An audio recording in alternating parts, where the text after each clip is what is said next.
Hello दोस्तों, कहानियों का दौर चैनल में आपका स्वागत है। हमारी आज की कहानी है सजल। तो चलिए कहानी शुरू करते हैं। कुछ रिश्ते बहुत मीठे होते हैं, बस बातें कड़वी होती हैं। बहू कहाँ मर गई? अंदर से आवाज़ आई। जिंदा हूँ माँ जी।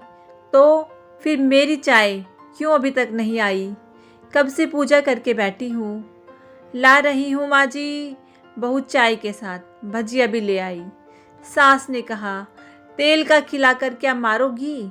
बहू ने कहा, ठीक है माँ जी, ले जाती हूँ। सास ने कहा, रहने दे, अब बना दिया है तो खा लेती हूँ।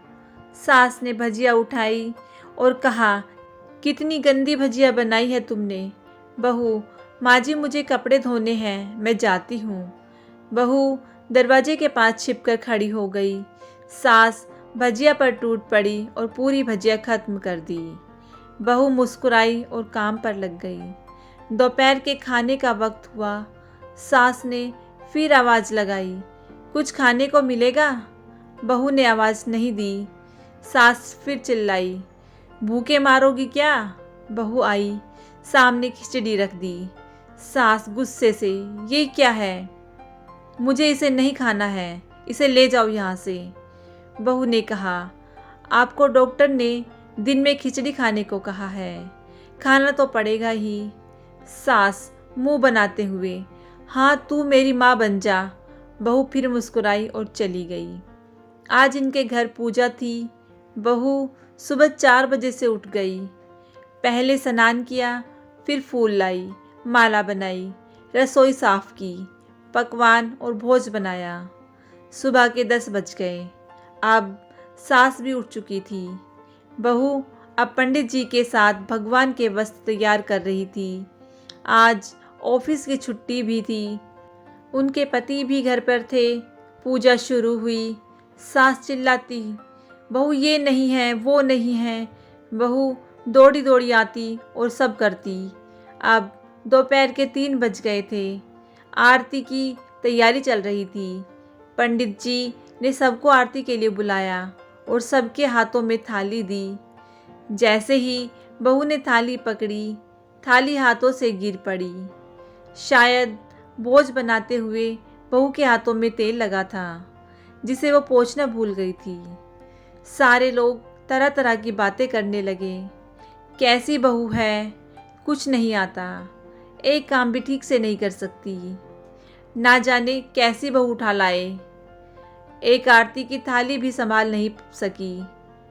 उसके पति भी गुस्सा हो गए, पर सास चुप रही, कुछ नहीं कहा, बस यही बोल के छोड़ दिया, सीख रही है, सब सीख जाएगी धीरे धीरे। अब सबको खाना परोसा जाने लगा। बहुत दौड़ दौड़ के खाना देती, फिर पानी लाती।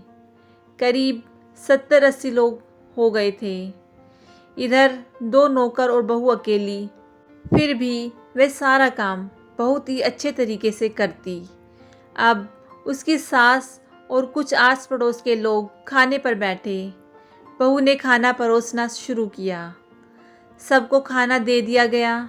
जैसे ही पहला निवाला सास ने खाया, तुमने नमक ठीक से नहीं डाला, एक काम ठीक से नहीं करती, पता नहीं मेरे बाद कैसे ये घर संभालेगी।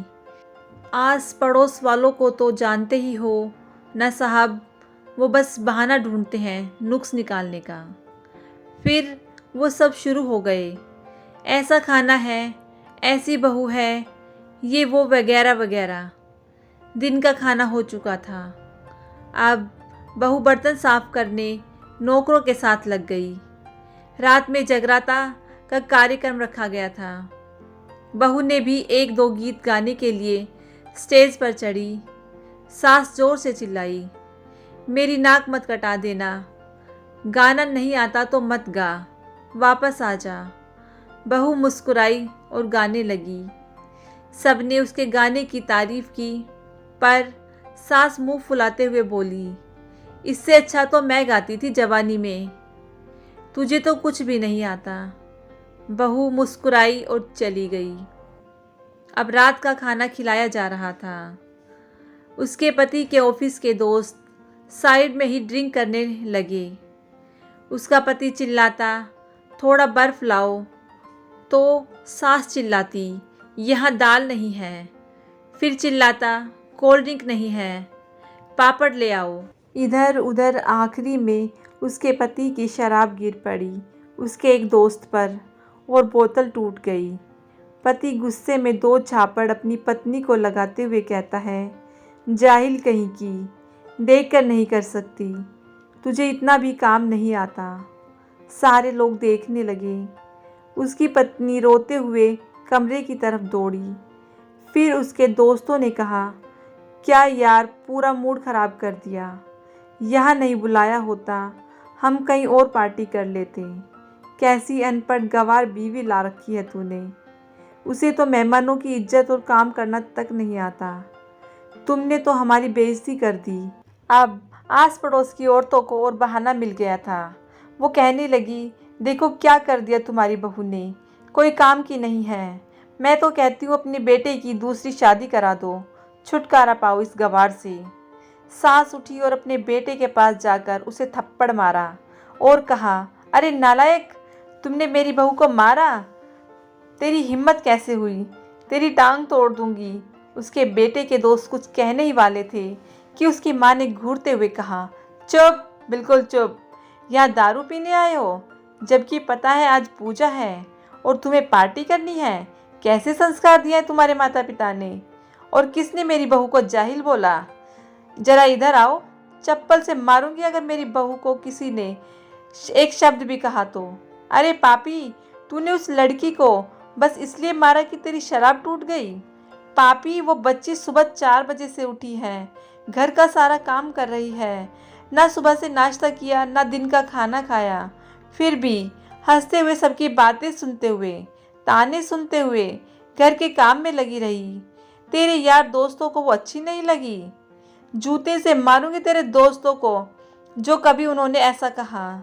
उसके यार दोस्त चुपके से खिसक लिए। अब सास बहू के कमरे में गई और बहू का हाथ पकड़कर बाहर लाई।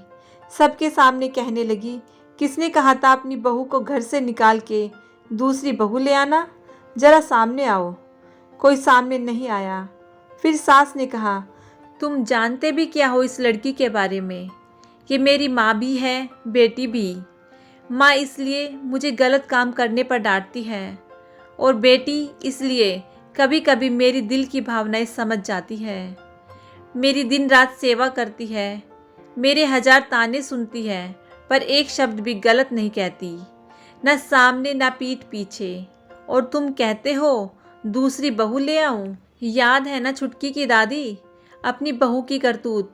सास ने गुस्से से पड़ोस की महिला को कहा, अभी पिछले हफ्ते ही तुम्हें मियाँ बीवी भूखे छोड़ घूमने चले गए थे। मेरी इसी बहू ने 7 दिनों तक तुम्हारे घर पर खाना पानी, यहाँ तक कि तुम्हारे पैर दबाने जाती थी, और तुम इसे जाहिल बोलती हो। जाहिल तो तुम सब हो जो कोयले और हीरे में फ़र्क नहीं जानते। अगर आइंदा मेरी बहू के बारे में किसी ने एक लफ्ज़ भी बोला तो मुझसे बुरा कोई नहीं होगा, क्योंकि ये मेरी बहू नहीं, मेरी बेटी है। बहू सिसकियाँ लेते हुए फिर कमरे में चली गई। सास ने एक प्लेट उठाई और भोजन परोसा, बहू के कमरे में खुद ले गई। सास को भोजन लाते देखा तो बहू ने कहा, अरे माँ जी, आप क्या कर रही हो, मैं खुद ले लेती हूँ। सास ने प्यार से ताना मारते हुए कहा, डर मत, इसमें जहर नहीं है, मार नहीं डालूंगी तुझे। तुझे नई सास चाहिए होगी, पर मुझे अभी भी तू ही मेरे घर की बहू चाहिए। बहू ने अपनी सास को रोते हुए गले से लगा लिया। सास भी रो दी पहली बार और कहा, चल खाना खा ले। फिर मजाक करते हुए कहा, फिर मेरे पैर दबाने चले आना, और ये ख्याल मन में मत लाना कि सास पैर बोलती है, किसी दिन मैं इसका गला दबा दूंगी। क्योंकि कभी मैं भी यही सोचती थी। दोनों खूब हंसने लगती हैं। कुछ रिश्ते बहुत मीठे होते हैं, बस बातें कड़वी होती हैं। कहानी सुनने के लिए बहुत बहुत धन्यवाद।